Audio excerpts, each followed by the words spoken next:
And just like that, people, we are back. Welcome to Chronicles of Power, a podcast dedicated to the world of power, where I review and break down the latest episode in the Powerverse. I am your host, Keemie, and today we have a very special guest in the house with us.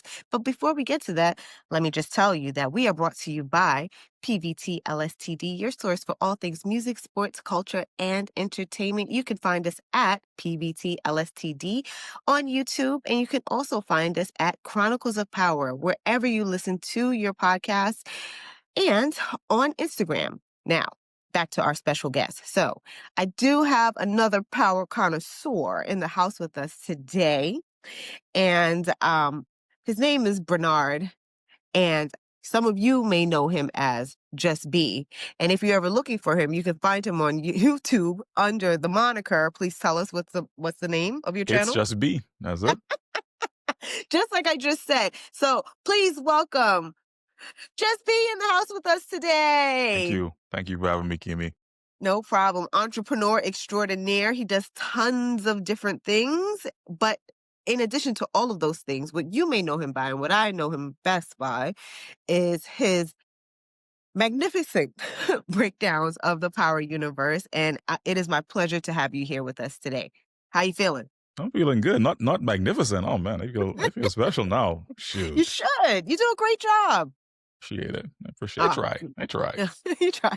All righty. So today we're going to get into episode 306 entitled Asset Forfeiture.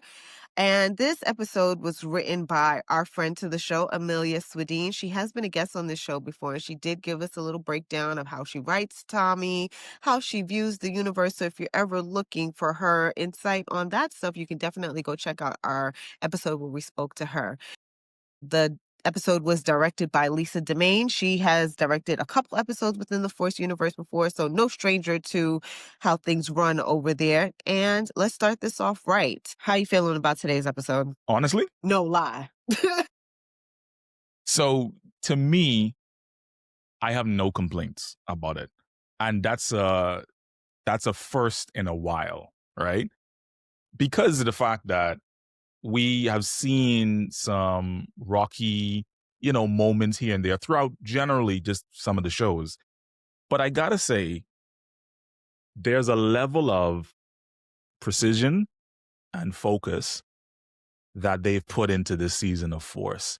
And it's getting more and more difficult for me to find any issues with certain things because they've been ironing out the kinks. And I say that because a lot of my subscribers, they tend to harp on the negative stuff. But because a lot of my breakdowns as of lately have been skewing a little more positive, they don't respond as well to that. I'm just like, guys, if we're here to enjoy the show, right? If they're writing it and directing it well, then that means they're doing something right. So how I felt about it, I felt it was well executed, in my opinion.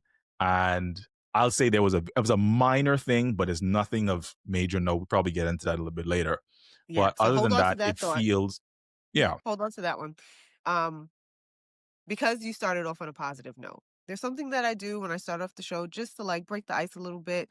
Tell me, what were 3 things that you liked about this episode? And then we'll get to the minor note that we'll talk about the 3 things that you didn't like, if there are 3. One thing I liked for sure was, and this goes back to a conversation that you actually had with Joseph Shakora when you interviewed him at the premiere. And one of the questions that you kind of set off the conversation with is the character of Tommy growing. So I've used that as a springboard for some discussions, even in my videos as well. Now, I had my own opinions on it, but one of the things that I liked of 3 in this is that I can see it. I can see him growing now. And sometimes it's overt in the sense where he goes out to, he reaches for Morea's neck, and we think, oh, he's gonna do her like he hit all. No, it's like he goes, I love you. I'm so in love with you. Da da da da. And it's like I'm thinking, like, look at old Uncle Tommy, right? Old love sap, calming down, all that kind of stuff. And so I like that I can now tangibly see Tommy starting to to turn. And I know some people have been talking about it before. Hey, yeah, he's changing in these ways. This episode in particular, I could see it. I could see him maturing, some of the moves he's making a little bit differently. And number two, one of the other things that I liked about this particular episode is that he has not deleted Vic. And I think that also speaks to him maturing and us showing his maturity as a leader, not just a character, but I think kind of as a leader, because he's thinking about the bigger picture now of things. And I'd say that's a part of that. And then third thing that I really liked about this episode was the pacing. Because we know, based off of previous reports, etc., might have been around this time that they learned they weren't going to be continuing for a fourth season. Right. So behind the scenes now is where a scramble has to happen to maybe tie some things up. I liked how they paced it out, and it didn't seem overtly choppy in terms of getting that out. And so Tommy's growth, Tommy's maturity, and pacing in his episode kept my attention a lot. And the only thing they would need to do is plop Omari Hardwick Oh God. in the middle of an episode, and I would feel like I'm watching the OG Power. That's it. That's all I'm saying. I'm not saying Ghost is alive. I'm saying all they got to do is plop him in there, and I'll feel like I'm watching OG Power. That's how well it is right now. Okay. I'm gonna pretend like you didn't just say that because we're gonna go down the wrong path if we start talking about what it would look like if Amari was still there. But to your point, I think you brought up excellent points about the three things that you liked about the episode. So I'll tell you two of them I actually agree with you on. One of them, it wasn't my favorite part of the episode, but we'll go from there. So the first thing is, um, I did want to harken back to Joseph Sikora's thoughts about Tommy still being the same old Tommy. And whereas I told him, I was like, pump your brakes a little bit. Tommy is not the same old Tommy, because if Tommy was the same old Tommy, Nick wouldn't be walking around. Diamond wouldn't have a chance of dissension. There would be no Jannard. Maria wouldn't have been able to leave her phone, nor would have Tommy been so sloppy to come to his house and, actually pull the kill on Claudia within his own home. And whereas you may think of this as growth, I kind of think of it as he's kind of slipping up. Like he's changing. Really? Yeah. I think that him killing Claudia in his house, even though he the scene that they set first is that he didn't really have a chance because she started shooting at him. Old Tommy wouldn't have had someone have the drop on him so easily. We can count how many people knew where Tommy lived before. No? True. Uh, so That is true. so that was one of the things that kind of like I was just like, this is not okay. Like I was just like, how did she get the drop on him so easily? And then for him to have to explain himself to Maria in the way that he did throughout that scene, throughout the episode, it it felt like growth in some respects, but then it also felt like a different character because I know Tommy is never going to explain himself to anyone, love or not. I remember him cursing out Kate because she couldn't find his birth certificate. That is true. I remember that So, episode. yeah. So, I mean, is there growth within the character? Is there change within the character? That is what I was trying to, convey to him. It was like, no, no, no, no, no. He's not the same person that he was all throughout the first iteration of Power and what we see right now, even though he was saying, well, yeah, he still is. I'm like, yeah, he's still a psychopath, but he's calmed down. I think that he's taken a lot of cues from Ghost in terms of how to people manage without necessarily knocking them off the board immediately. And that is a change, whereas he may not see it that way, or he may not view his character in that way.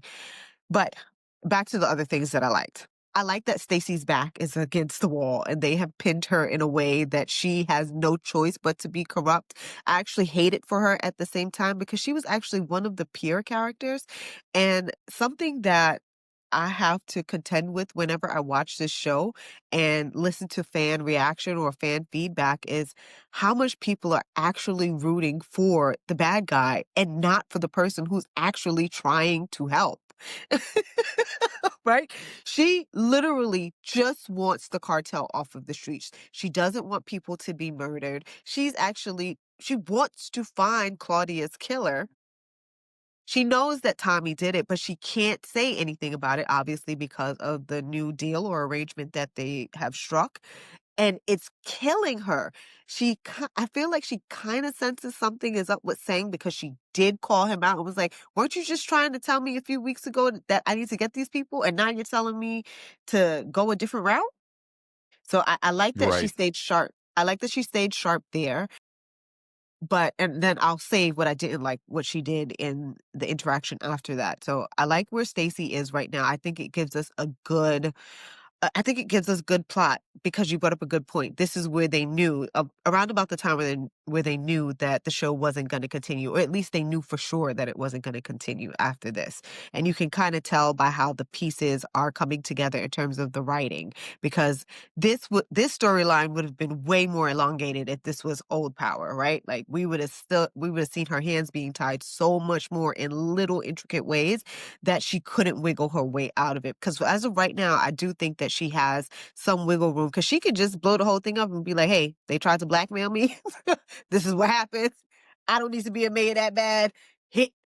Lock him up, right? She could have done that, but they're bringing it in full steam ahead. The last thing that I liked was I like that we didn't see JP Here this we go. episode. We didn't see JP this episode because I think it was this past weekend when you, me, Sam, Mr. Power Universe or Power is Fire, and a couple other people, we jumped on live and we were talking about what's people's beef with JP.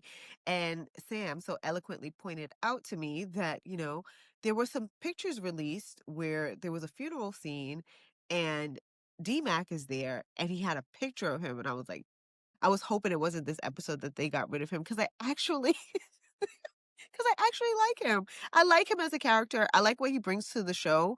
I like that it's a different element, that it's not just rah, rah, rah. And he's actually like the level headed person here. So I am not ready to see him go. So I'm glad that he didn't make an appearance in the episode. So those are my three things that I liked. But And I so have let's. notes written down in front of me as well on some of those You do? points too. But You do? you just added something. Yeah, I have a whole clipboard in front of me. But Lord. it's crazy that I didn't know about the pictures about Oh. JP.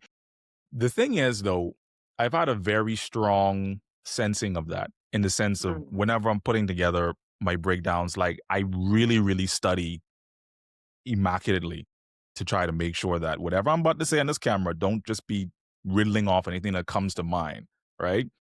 Now, I've seen it trending in his direction for a while, and I was wanting to give the writers a little bit of wiggle room and benefit of the doubt that they wouldn't be so obvious with it, right? So All the brazen. signs point to it. Yeah, Right. like all the signs point to it. And I think a lot of the fans see it too. It's like, but then it also leads into another point that I think of that's directly connected to it is that, man, we're always thinking within this particular show, and rightly so because of the nature of it, who's going to die. Mm-hmm. And a lot of my focus this particular season has been who's coming out on top. And Mm. so that's been where I've been thinking, that's been where I've been gearing a lot of my subscribers towards. Like, someone's gonna die. We know that, guys. Who we might not have the script for it, but we know someone is going to die. We know Uh-huh. someone significant is going to die. But let's focus on how this thing ends because we've known for at least a year now this thing's coming to an end. Let's see how they're going to tie this up in a nice little bow. To the point that you made about the law enforcement, I often say this is that in real life, I am a stickler for the law. Mm-hmm. And the fact that Power is like one of my favorite shows is like this sort of weird inverse thing within my whole way I live my life. because I liked it. I was like, yeah, boy, would I wait? Oh, yeah, man, shoot him. Oh. But then in real life, I'm like, yeah, get those criminals. They're bad guys. We don't like them. Yeah, clean up the street. Get these corrupt officials out of here. So in the scope of it all, what Stacey has going on right now bothered me. Like, just the fact that they encumbered her in this particular way. And I was like, man, we finally had a straight edge person that who was gonna be able to take out, I wouldn't say take out Tommy in a sense, like lock him up or whatever like that, but we finally had someone pure, like you said.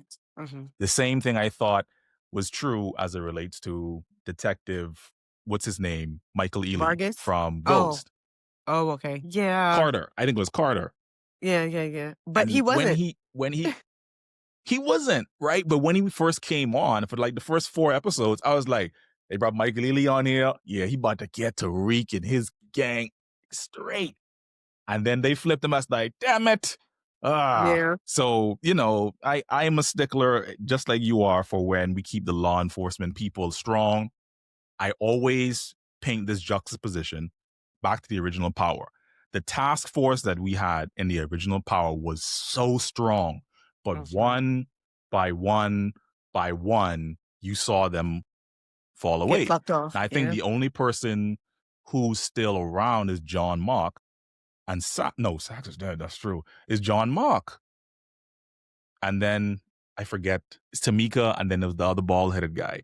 But the correlation I'm making here is the whole task force element of it and law enforcement that has to be present and pure than the show. And I wish there was a way that we could have shown this not trending in that way. Because like you said, if she's already connected with the DNC, I'm sure that could have been a sidebar conversation with, her promoter and say, look, here's what's happening. I'm involving all the internal affairs, etc. Let you guys know. Here's an offer that was made to me by this person we've been trying to get. Now, I lied and told him I'm going to stick with him. What can we come up with legally to get rid of him? Oh, that doesn't make good TV, but it's more logically palpable. But that's my thoughts on it. So let's finish up summarizing story for Stacey Marks at this point. So Stacey is back against the wall.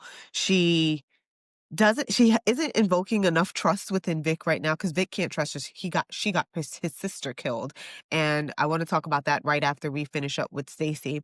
She has a back and forth going with Sang. One of her lawyers within the DA's office, she's not just district attorney, she's the ADA, right? No, not assistant. What is her proper title? She is the state. She's for the state, so she works for the state. Anyway, one of the lawyers within the office is out of office, so it looks like they had a character change there, and they brought in someone else whose name is Delgado. So she has a new person on the team who is the one that brought up that she should be going after Tommy. She has no prior knowledge of all of the other things that they were discussing. So this person is pure in this aspect, or at least for now, that's what we know. That she is just saying, hey, this doesn't look right. This doesn't look like a cartel hit. You sure this wasn't Tommy? And at this point, Stacey is like, she wanted to vomit or at least disappear through the ground or through the floor because she's like, that's the last person that I need you to involve in this investigation right now. Right? And saying is happy that this girl throws him an alley-oop without even knowing, because at least he can get he's working for the Ortega cartel. And he doesn't want them implicated in any sense because he's working for them. But Stacey doesn't know that. Correct. But Stacey's still trying to feel him out. It's just like, hold on. Why are you saying that? That doesn't make any sense. But in addition to all of that, like you said, she still has the DNC on her back. And this was one of the scenes that I actually wanted her to push back against. This is one of the things that I didn't like, so I'll add this to one of the things that I didn't like. So when Stacey meets with the lady from the DNC and they go into her office, and the lady from the DNC is just like cowing her down. Oh, well, you better fix this. I was like, Stacey, that same energy that you had in there, use it on this lady. Yeah, give it back to her. this woman, even though she's from the DNC and you may have mayoral ambitions, you're still the district attorney here. And you got to tell her, listen, I know my job, I know what I need to do, and I know who I need to get.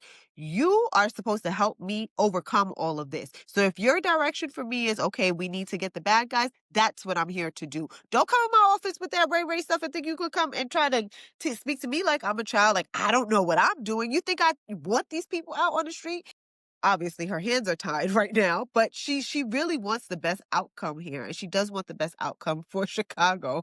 So I feel for Stacey in this regard. And when we spoke to the actress who plays Stacey, I think she expressed the same sentiments, whereas she's like, Stacey, she's level-headed, she's ambitious, she wants the best for her people, but she has too many things coming against her, and she doesn't have enough people in her corner who are willing to support her.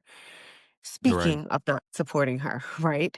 Let's talk about our dear friend Vic, who is now suffering the loss of his beloved sister, who tried to kill him, Claudia Vin. Tell me your thoughts on Claudia. Well, first of all, how do you feel about her dying, especially dying in episode 5? And then we can bring it to Vic, possibly mourning her. I never have an issue with a character dying once they go like a G. I Okay. think they gave her a nice send off in that moment. I think Tommy kind of spoke some of our sentiments where he was like, listen, your family, I may not like your family, but I respect you. And I think for me, I have no problem sending that character off permanently when you kind of give them their flowers at the same time. Like, you know the rule of the streets when you enter the game. Some way, form, or fashion, someone's not leaving this way, on their retirement chair, on the porch, watching, the grass and the farm and the pool and all that kind of stuff with the grandkids. 9 times out of 10, you're in the game, you leaving on the floor in the pool of blood. And you know that. And so I think it's an acceptance of, from her. Yeah, it's what it is. And it's like him, accepting her fate, right? You know what? Yeah, you put that work, and I respect you. So for me, my feelings on that is I can make my peace with her character, because also you get to a point where now there's not much left for her to do, and so it's like, you know what? I think this is a natural conclusion for her character, in my opinion, for that. As it relates to Vic, I love how he grew a big old sack of balls in There this we go. particular episode and stood up to Stacey. I was sitting back watching that episode like, yeah, grab him. Yeah, boy, that's it. Tell her. Like that was my thing, because this whole time we've seen Vic just be this wuss. He's just been laid like, oh, everyone's oppressing me, and man, what the hell am I gonna do? And now we see the emotions, the response, right? The literal visceral response to understanding the involvement regarding Claudia's death. But also, look, I need you to get in line, because this brother gonna kill me next.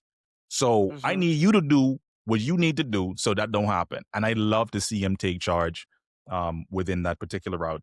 And then, need I say, the move that he made with the rest of the men at near the end of the episode and taking back the bar from Peter and the Albanians, Vic's coming into his own. I think like what Walter expected him to be and really wanted for him to be, he took the long way there. But I see him like, yeah, I'm this me now. I'm coming up. And Keemie, I don't think, and I might put this as a theory, right? In one of my videos. Okay. I don't think Vic dies. I don't think he dies. You bring up some good points. Especially about Vic being groomed by Walter and expecting something from him because he saw it within the daughter, but he wanted to see it within his son. And he kept pushing him to do something that he essentially didn't want to do. Vic just wanted to be in love with Gloria. He wanted to ride off into the sunset. It's like when you push your children to do something that they don't want to do, whether it be a criminal or whether it be a doctor. If they don't have a passion for it, they're not gonna impress you in the ways that you want them to impress you. And they're not going to go about things the same way that you want them to do it because their heart isn't in it. And that's why Claudia always outshined Vic in that regard because she wanted her father's acceptance. She wanted her father's praise. She wanted to be the golden child. But because she was born at a disadvantage in terms of being a female and not a boy, or being a girl and not a boy, her father treated her differently. So where I left off with before I got rudely interrupted by technical difficulties, I think that Claudia had some issues, whereas she wanted to prove herself to her dad, and Vic, he didn't want to prove himself to his dad because he didn't want to do it. He didn't really want to be in this life, especially as it related to Gloria. If he had his own way, he wanted to ride off into the sunset with Gloria, and he did not want to appease his father and be the one that takes over the Flynn lineage and the Flynn legacy to continue on after his dad. So I'll leave it there in terms of Vic. I do wonder right now, because you did bring up a good point about him surviving. If he does survive, does this then mean that he's going to avenge his sister's death?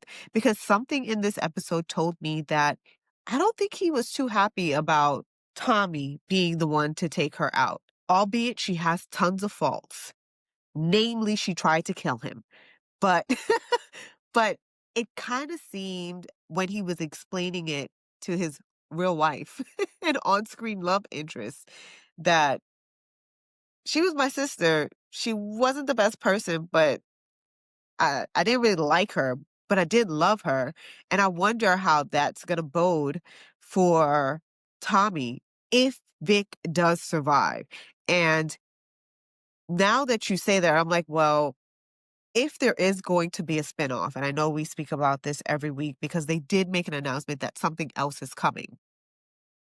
If there is going to be a spinoff, who would be Tommy's adversaries? Are we just going to get a whole group of new people that we haven't formed a connection with, that we don't know, and that don't really have a dog in the fight when it comes to Tommy? But if there was a person to survive, it would be Vic, because he obviously would have a vendetta against Tommy. Also, Tommy is trying to kill him or has him on a short leash in terms of trying to use him against the federal government. So Vic does have some pretty substantial qualms to handle in terms of his relationship with Tommy. So if there was supposed to be anyone to survive, maybe it would be Vic, only because of what we said earlier, or what I said earlier.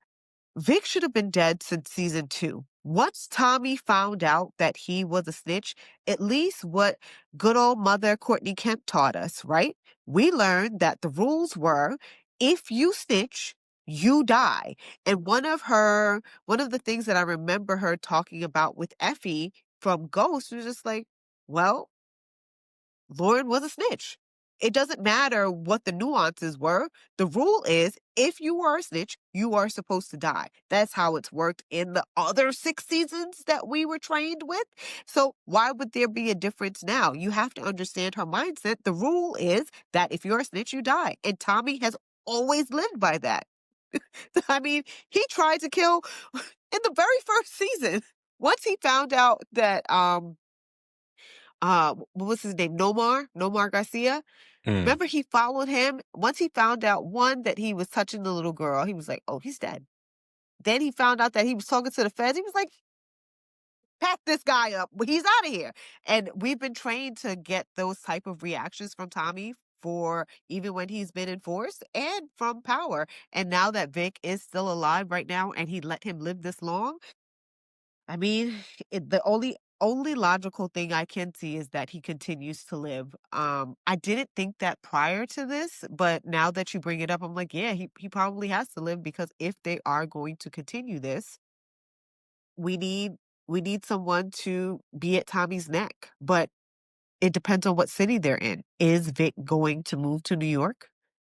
Is he And is you have to think about it too, because you made that's such a good point that you made, going all the way back to season one, even a power with that. Like we know the rule, and I think that's what everyone's aware of too. The rule is you snitch, you die. And I think in the brilliance that is Gary Lennon, he's so aware that we're so aware that it comes a point now is like, hold on, what if we make them think this is what's going to happen, but then we curve it into something else? And that's sort of what I'm seeing here. You got to think about the practicality of it, how I was feeling about it.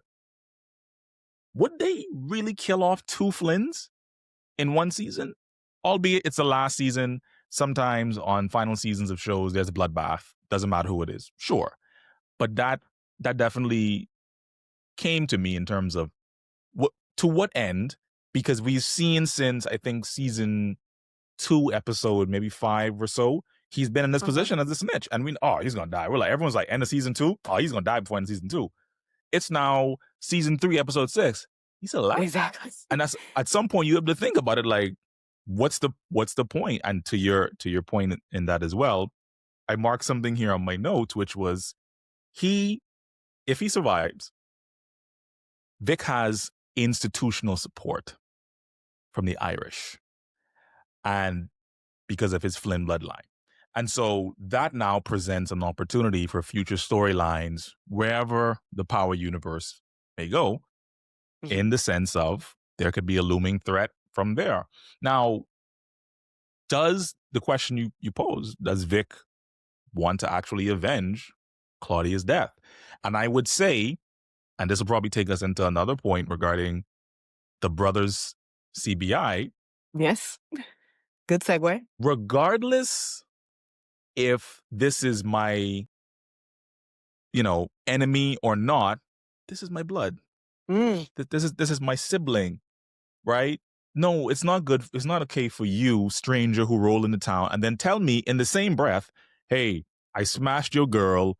I broke your best friend. I think he broke your best friend's arm or something like that. And you're boasting in it at that same time. I'm just supposed to be, continue to step back and just let you walk all over me? So I do think there's a long game that Vic is playing within this. And it doesn't appear too obvious to everyone in terms of most of the fans and whatnot. But I marked a big circle around him and like, yeah, I like where this is going for his particular character. And you just had to remind me as well that it's true. He did not want to be in the life. He did want to run away with Gloria.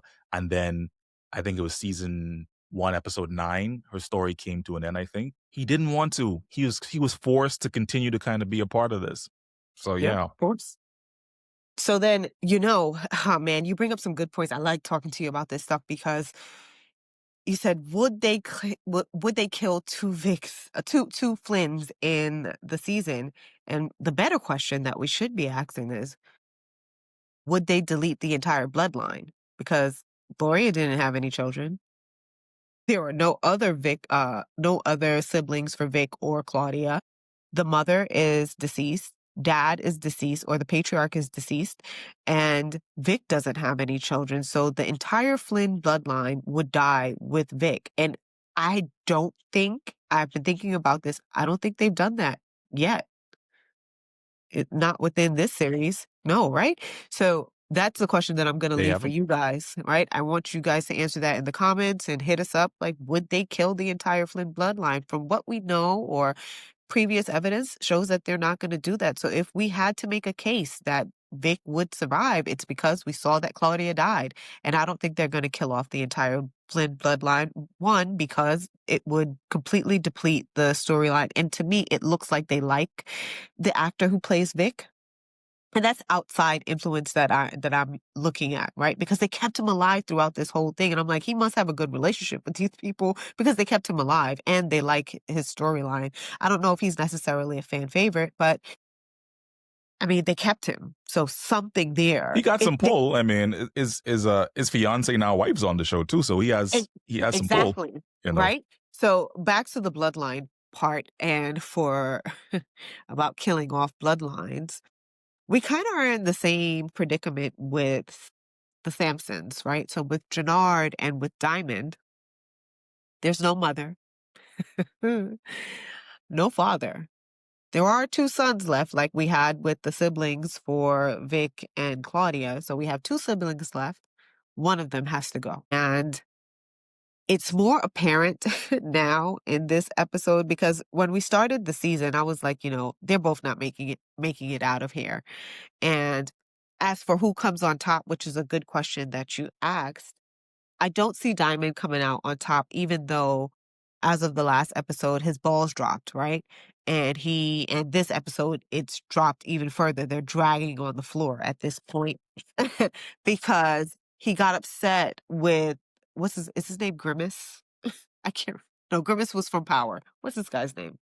But whatever his I name is, forget his name too. yeah, he beats him up because he's like, I'm tired of y'all second guessing me.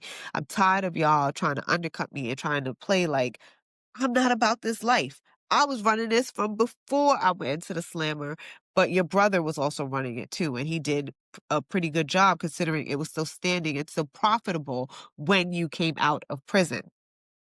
Now, 15 years. for 15 years. And now he's trying to not only prove himself to his brother who's questioning him, like, how are you going to let this white boy come in here and try to push you around? Why do we have to answer to him?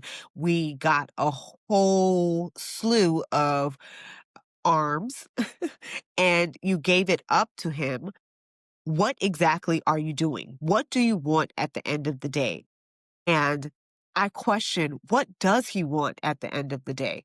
What do Mm-hmm. you think? What do you think Diamond's motivation is at this point? Is it just to prove himself to his brother and himself, or is it to avenge Leon, to which he hasn't really mentioned this season, or is it something else? I think his motivation is that he thinks he's a good person.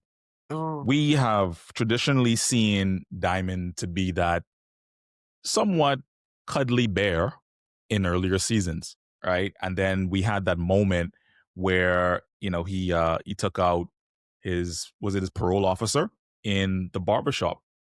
Now, if you remember, in this particular season 3, he had a moment where he had a flashback to that particular moment, and then he came back to reality. And so it's almost as if that's still a looming thought in his head. And that's why I believe his whole thing is, I want to be a good person. I think I'm still a good person. But then when you remember these things that you're done and the way you're transformed, am I a good person? And that's what I think is going on. I think that's his motivation. It's nothing external. It's not power. It's not influence. It's just, can I still be this good person while still traditionally being the individual I've known before going into prison as, running the streets. Yeah, we drop a body here or there, but yeah, I think I'm a good person. I mentored this kid, I dated his mom. Yeah, I want to look out for him. Yeah, I want to avenge his death. Yeah, I'm good. I'm good. I'm a good person, right? No, you're not. You're a killer. You're a no, criminal. you're not. I think that's what I feel as it relates to Diamond and his character in particular. Now, if you want to say Jannard and what both of their fates are going to look like coming towards, the end of the show, I know a lot of people maybe have Diamond more primed for that, getting killed. Uh-huh. I don't know, man. I think it's a strong possibility that we need to be looking in the direction. And I have this on my sheet in front of me, Keemie. I have the name Shanti, and I have a few arrows pointing at her name. And I've been thinking about this for a while. It's like she's there. I don't know if she's a main cast member or not. I had to check the roster. She's there. She's in the background. Yeah. She's making moves. She's partnering up and planning with Jannard. Then he goes and does his own thing and tries to still smooth it over. But she's also building. She's also building this relationship. That's crazy. I tried to hold it together. she's also building this relationship with Tommy, right? Yeah. And so at first that relationship was supposed to start off, it's supposed to be fake. It's not supposed to be real. He's supposed to think it's genuine Hmm. towards their, overall thing. But I believe, I won't say this is theory, I believe Shanti ends up on top as it relates to CBI. Oh. That's what I believe. All right, let me rewind for a second because there's some points that we do have to go over in terms of Shanti, Jannard, and Diamond. So let me reel us back. Rewind. So let me see. You bring up a good point about Diamond trying to navigate his ethical dilemmas, right? I do think he is a good person. I do think that he still wants to believe that he is a good person, especially all of the work that he did while incarcerated. Um, I think his back was against the wall with the parole officer, and he knew that he did not want to go back into prison. So sometimes some people got to get taken off of the chessboard in order for you to advance. That's the Just nicest way just, I just a can little put it. murder, It's a just little a little murder. murder. It's a little murder. It's so crazy that we haven't even heard anything about the parole officer after season 2, but it's power. We're gonna roll with it. But in terms of who ends up on top for CBI, Diamond being a good person is gonna hurt him in the long run because there has to be some sort of leverage in terms of or not leverage, but some sort of shifting of the levels for the Samson brothers. Right now, where we're at in the season is they're kind of coming to the same accord, right? They are starting to agree with each other. They are forming a stronger bond. Look at what happened last week where Diamond is trying to prove to himself, like, look, I did this, I did this. Not Diamond. Gerard is trying to prove himself to Diamond. Hey, remember, I set up the meet. I did this, I did this. He was like, you don't have to say all of that to me. You can come. You're fine. And then when they get to the meeting with Che, he says, this is my brother. Don't don't try to punk him. He can come with me. It's fine that Tommy isn't here. He's a part of CBI as well, and that's my blood brother. You got to deal with it. And I respect that from Diamond, which is why last week I was like, oh, the balls is dropping. Like he feeling himself, and he's stepping into his power, right? He's stepping into his power as the head of CBI and essentially as the head of the coalition. And now with the coalition that they've formed, you can see that Diamond and Jannard are coming closer together as brothers. Jannard is kind of tuning out the words of Shanti, who was trying to get him to kill his brother. And to Yes. me, Jannard wants his brother, right? There's no dad, there's no mom, they have no other siblings. He has no other connections outside of Shanti, and she's trying to get him to kill the last connection that he has, last blood connection that he has on Earth. And one of the things that Gary Lennon said in a ton of interviews to me and to other people who were interviewing him at the start of the season was, we're going to have to, a lot of the characters are going to have to decide, is blood thicker than water? And we are starting to see that. Well, we question if that's going to be the case for Vic and Claudia. And now we're doing that with Diamond and Jannard. And we see that also with Maria and Miguel. Like, are you going to go with the stranger or are you going to stick by your family? In terms of Shanti, I don't know if she's going to come out on top because I do see that she is taking a liking to Tommy because he's a likable guy once he's not trying to kill you, right? I mean, most of the women around him love him.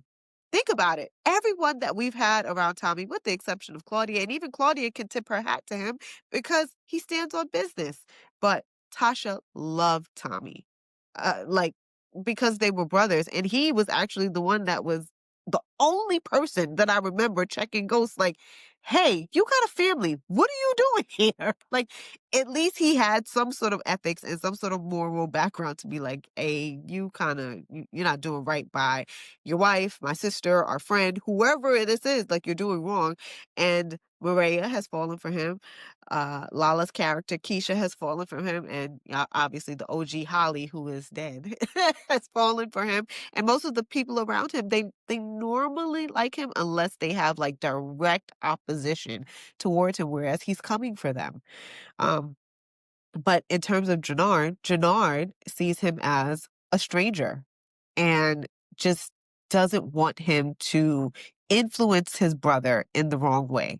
And because of the relationship that Diamond and Tommy has, the dynamics that they had, I don't think that Diamond and Tommy can both survive. Like, there has to be something that happens between them two, whereas Jannard is going to have to get in the middle. Whether Jannard, so I don't think is Jannard going to survive? Something terrible has to happen between between the two of them. Because again, the point that we brought up where Tommy needs an adversary after this season, this series is over. Either it's going to be Diamond that's going to be coming after him for something, because both of those Samson children are not going to make it out of this season or series. One of them has to go. And it's just up to us and obviously the writers to figure out who stands the most to gain with killing Tommy. Look at your face. You said a mouthful, and it was and like midstream within you breaking it down, I changed my Shanti thought process. I was like, you know what, Keemie making too much sense. Yeah. Thank So you. I think for me, I agree with you there. I agree with you there. I think blood is thicker than water, and that is very important. And when we look at Jannard's mannerisms, particularly in this particular episode, the way how he was uneasy around Shanti, the way how he was a little bit kind of fearful, trying to manage her emotions and her response to the news that he had to deliver that he didn't actually, involve her in the meeting. I think about the Jannard we traditionally knew. He wasn't he wasn't a pushover for the most part. And now, yes, you come into, a romantic relationship and there's a level of, compromise, and there's a level of having to be more softer, particularly for guys from the street. So yeah, I do think that blood is thicker than water. Now that you mentioned the point that Gary has said that at the top of the season, that puts a dent in some of what I had just said. And so I'll withdraw my statement for now on that particular one, and Okay. I'll lend it back to you. But ultimately, I think CBI, those two brothers, the Samson brothers, yeah, that bond isn't something that they're gonna allow both of them, not just Jannard, both of them, an external source, whether it be Shanti, whether it be Tommy, to continue to have some sort of say in that. So yeah. I agree. So tell me, how do you feel about Maria keeping the baby? I am actually very happy about it. This has been a major prediction or theory of mine for some time in terms of advancing the character of Tommy into, his next phase. And that is adding more to his life for him to care about, right? And forcing him to get to a point where he may have to do some form of settling down. That's how I see it. And I think that lends a lot of credence into what I had been kind of putting out there for a while now as it relates to it. And so I wasn't necessarily surprised when it happened.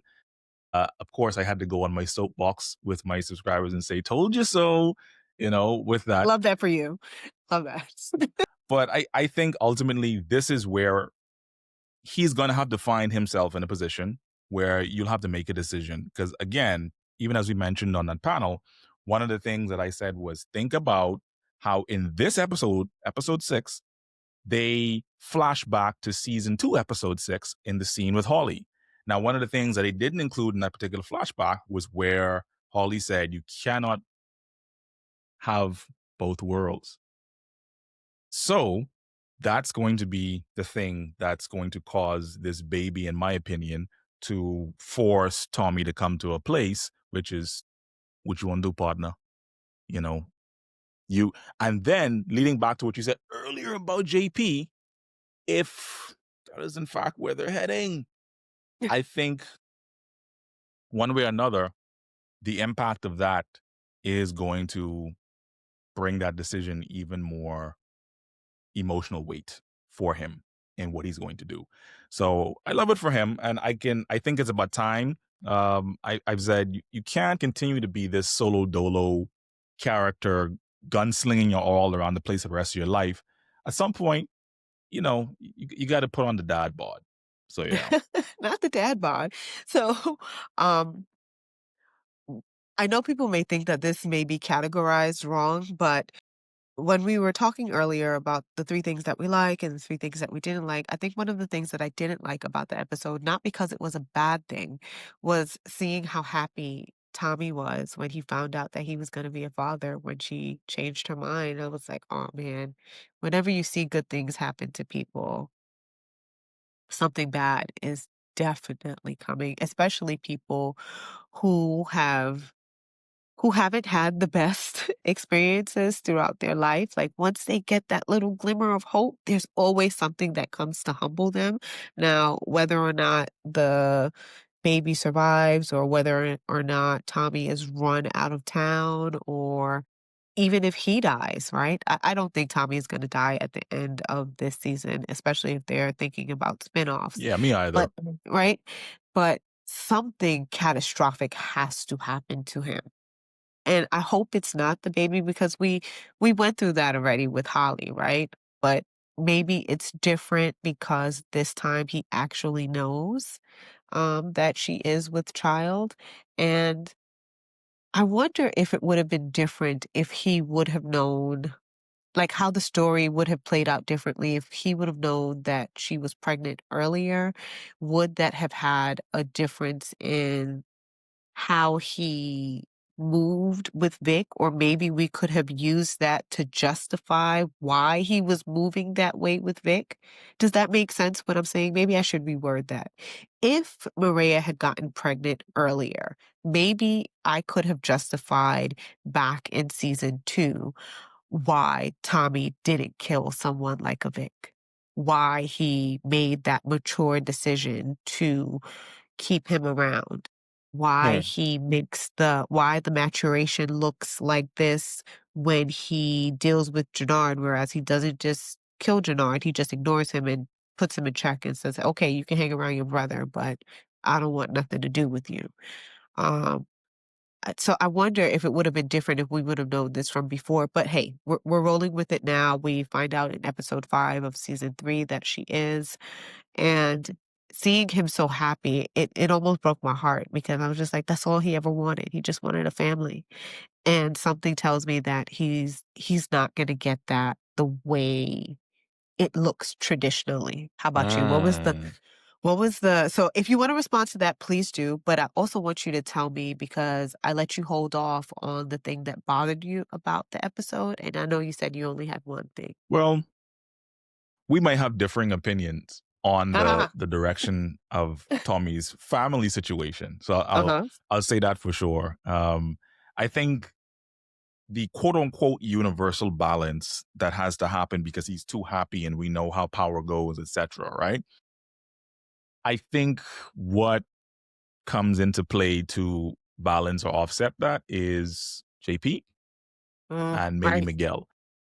A look at the scene with them at the dinner and Miguel's response, and how if he is now deciding to protect Tommy and not, follow through with what he told Cartel he was going to do, I think that's pretty clear what happens next. And so for me, maybe the balance is Maria loses someone, Tommy loses someone, and that's that. Wow. You think they're gonna take Miguel out? I mean, it would track, right? We normally don't have an adversary for more than 2 seasons. Let me see. Only Noma did 2 seasons. Milan did Milan did one full season where we knew he was the adversary, but he was 1.5. security Yeah. before, right? So I call it one season, but normally it's like 1 or 2 seasons for the plug or the adversary. But now they're kind of on the same accord. He kind of saved Tommy's life this episode. Not kind of, he did. He kept him at the dinner table because he He knew that did. someone was about to kill him. In fact, he did. And that was a turning point. See? Blood is thicker than water. He chose family over, the stranger danger portion. This guy is not now he is a part of his family or about to be a part of his family. So let's see, where can we leave this off with? I don't know. Did you want to I want to stay on a positive note, but did you finally tell me what it was that you didn't like about the episode? Did you mention that already? It was, like I said, it was a minor thing. There was Okay. a scene where D-Mac and Genesis were Oh, talking at the Jesus. I apartment. forgot we I didn't think talk we about take this. another Okay. 2 scenes, they skip, and then she comes back and is like, I want you now. And I was wondering, like, what just happened? What is going on? Yeah. Like, night and day tonally, that made no. I'm like, is this the rewrite we were waiting on? Like, because if so, it would track. Yeah. But that caught me off guard. um, I see my thing is reconnecting right now, but I'm gonna just flat out say I hated that scene. I hated it. I don't understand why we needed it. I don't need it. I don't need it. And in addition to that, right? In addition to that, you know why I didn't bring it up earlier? Because it was one of the scenes that I didn't like, but I knew that I was going to go down a negative path. And I was just like, I'm just going to leave it alone.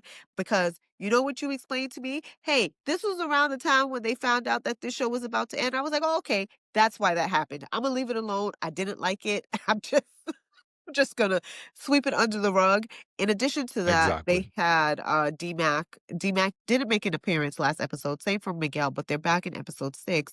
But in this episode, D-Mac actually plants the gun that Stacey is gonna miraculously find and use that to pin Claudia's murder on this guy. So, guys, I don't like how this is gonna go. I don't think it's gonna. Again, this was another part of Stacey being pinned against the wall. Curious about your final thoughts about how that's gonna play out. I think this is all gonna blow up in her face. I hate that for the good sis, but what do you think? And then we can wrap up from there. No, we're in agreement on that. I think it's kind of curtains for her in the sense of, particularly when Bill looked at her and then she looked back at him like, you too? Ye- You too? You too? Like, that kind of look was like, they got you too, sis? Oh man. So yeah, it's curtains for both of them, unfortunately. And that's my final thoughts on that. But overall, brilliant episode. Shout out to the cast and crew, man. They're doing their thing. They're driving this thing home with a lot of confidence. I have more confidence in them to drive this home than Ghost season 4 did. And I'll leave it at that. I don't even want to talk about Ghost season 4. That was just Empire Light. But again, we're still here. We're still here. We're still here. Bernard, it has been an absolute pleasure speaking with you. I want you to tell the people where they can find you. I Same know here. you're on YouTube, so share your screen name, and we'll also put it in the notes. So find Bernard at Just Be. Find him at Just Be everywhere. It's Just Be. I think on YouTube it's at Bernard Talks. Not Bernard. It's BRINARD Talks There we on go. YouTube. But you just type in It's Just Be and you'll see it there.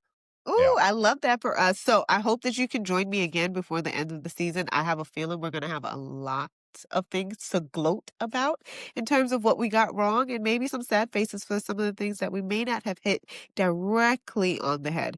So, on that note, guys, it has been a wonderful session talking with Just B or Bernard. And remember, Bernard, so BRINARD.